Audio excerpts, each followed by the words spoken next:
চমকের পর চমক 2019 সালে পুরো বছর জুড়েই চমক নিয়ে হাজির হবেন সুপারস্টার শাকিব খান। শাহেনশাহর এক গানেই মাত করেছেন পুরো নেট দুনিয়া। এবার তার আরেক ছবি নোলকের টিজারও আসছে এই মার্চ মাসেই। ছবিটির পরিচালক সাকিব সনেট নিশ্চিত করেছেন এ মাসেই নোলক ছবির টিজার প্রকাশ করা হবে। বিশ্ব নারী দিবসের শুভেচ্ছা স্বরূপ নোলক ছবির পক্ষ থেকে একটি স্থিরচিত্র প্রকাশ করা হয়েছিল কয়েকদিন আগে, যেখানে দেখা গেছে ছবির 4 জন গুরুত্বপূর্ণ অভিনেত্রীকে। এইসব অভিনেত্রীরা হলেন চিত্রনায়িকা ববি, মৌসুমী, নিমা রহমান ও রেবেকা। তারা প্রত্যেকেই নোলক ছবিতে গুরুত্বপূর্ণ চরিত্রে অভিনয় করেছেন। নোলকের নির্মাতা ও প্রযোজক সাকিব সনেট এ প্রসঙ্গে বলেন, এটা কোনো পোস্টার কিংবা লুক নয়। নোলকের পক্ষ থেকে নারী দিবসের শুভেচ্ছা ও সম্মান জানানো হয়েছে। নির্মাণের শুরু থেকেই আলোচনায় ছিল নোলক ছবিটি। এরপর শাকিব খানের একক ও সাকিব ববির কয়েকটি লুক প্রকাশের পর মাতামাতি হয়।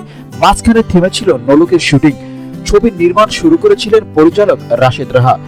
অর্ধেক কাজ শেষ হওয়ার পর তাকে বাদ দিয়ে প্রযোজক সাকিব সনেট নিজেই ছবির বাকি অংশের কাজ শেষ করেন।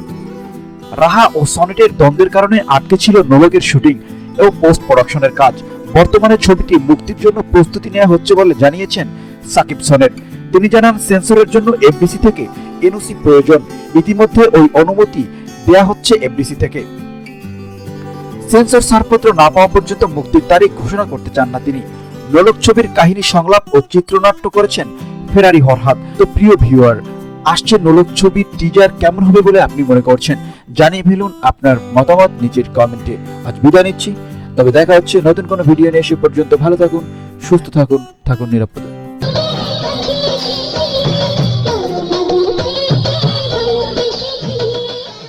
প্রিয় ভিউয়ার, ভিডিওটি ভালো লাগলে বেশি বেশি লাইক, কমেন্ট আর শেয়ার করুন। আর নতুন ভিডিওর আপডেট পেতে চ্যানেলটি এখনই সাবস্ক্রাইব করে রাখুন।